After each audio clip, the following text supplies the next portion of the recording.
Oi, gente, tudo bem? Hoje eu quero falar sobre igreja. O que a Bíblia diz? Eu vou responder perguntas muito importantes, como: devo congregar em uma igreja? Afinal de contas, o que é uma igreja? Mas antes de começar, eu peço para você clicar em gostei, que é o joinha aqui embaixo, pois é fundamental para que o meu canal, que eu tenho dedicado com tanto amor e carinho, venha crescer. Também se inscreva para me abençoar nesse projeto e vamos lá! O que a Bíblia diz?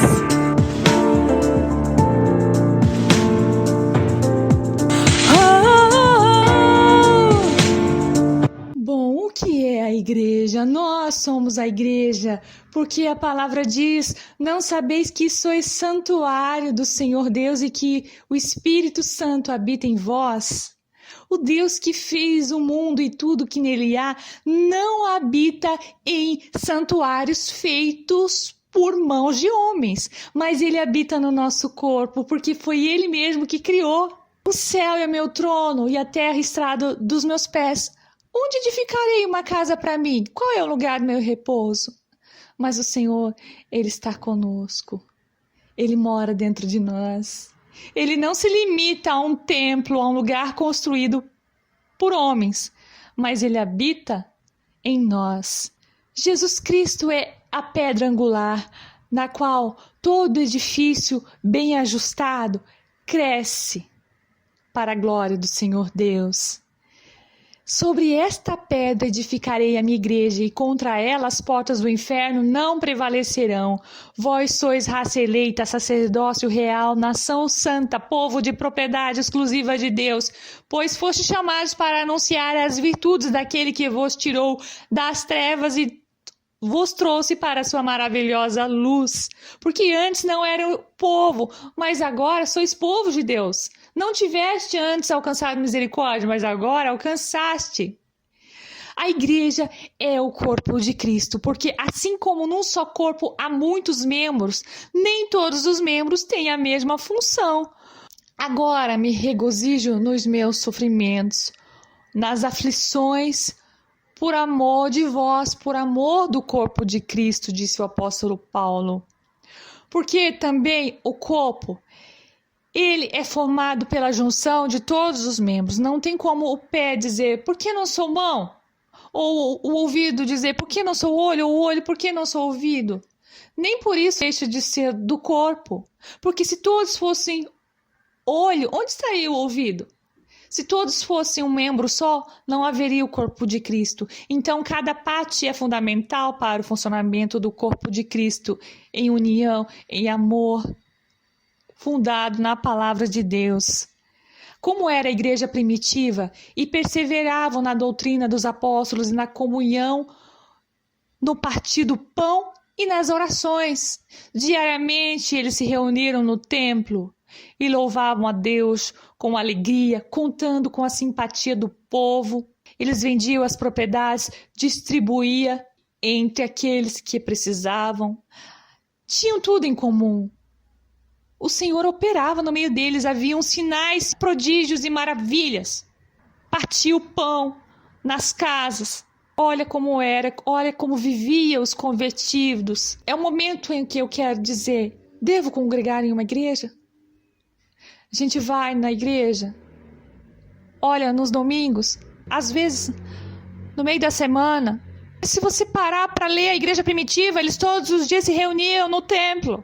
A palavra ainda diz, não deixemos de congregar-nos como costume de alguns, mas seguir firmes nas admoestações, ainda mais quando vês que o tempo se aproxima.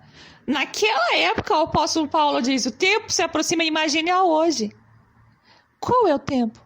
É o tempo do fim, é o tempo da vinda do Senhor Jesus Cristo, que está muito próximo, muito mais do que naquela época.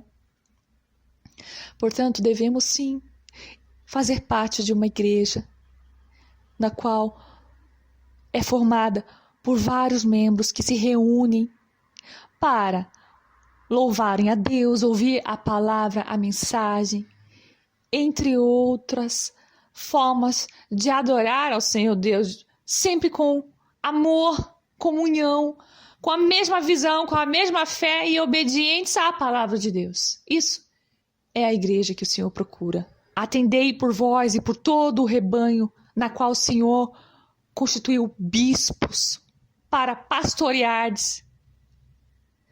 A igreja no qual Jesus comprou com o próprio sangue. A igreja que é a noiva de Cristo. E ele disse que um dia ele vai buscar a sua noiva imaculada, que somos nós. A igreja também teve momentos difíceis, passou por perseguições. Estevão foi morto por anunciar a palavra com poder, com sinais, prodígios e maravilhas.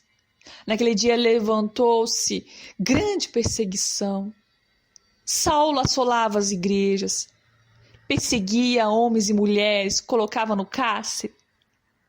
Mas, graças a Deus, você pode ler com mais detalhe lá no livro de Atos.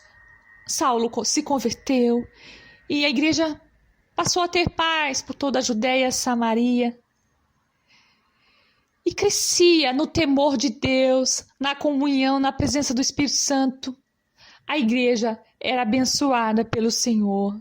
Quanto ao pecado dentro da igreja, se teu irmão pecar contra ti, vai só vocês dois. Se ele te ouvir, ganhaste teu irmão. Se não, chame mais uma ou duas pessoas para que pelo depoimento de 2 ou 3, tudo se esclareça, tudo seja resolvido. Mas se nem assim ele te ouvir, leva à igreja. E se nada resolver, considera o gentil e publicano. Assim era quando um irmão pecava contra o outro. É o que está na palavra de Deus. Se você trazer para o dia de hoje, você vai se assustar e dizer, puxa, hoje em dia não é dessa forma, né? As pessoas às vezes viram a cara uma para outra, faz de conta que nada aconteceu. Mas enfim, né? Há uma brecha que pode surgir. Naquela época era assim, para evitar qualquer desavença ou resolver os conflitos. Pois assim o Senhor opera, assim o Senhor, Espírito Santo, consegue agir onde há santidade, onde não há pecado, sem a qual vem a frieza espiritual, a falta de Deus, no meio do lugar que é chamado de igreja. Onde estiverem 2 ou 3 reunidos no meu nome, ali eu estarei. Ananias e Safira também pecaram, porque eles venderam seu terreno e retiveram parte do valor. E o restante depositaram aos pés dos apóstolos. Vocês não mentiram contra mim, mas contra o Espírito Santo de Deus. E assim eles perderam a vida.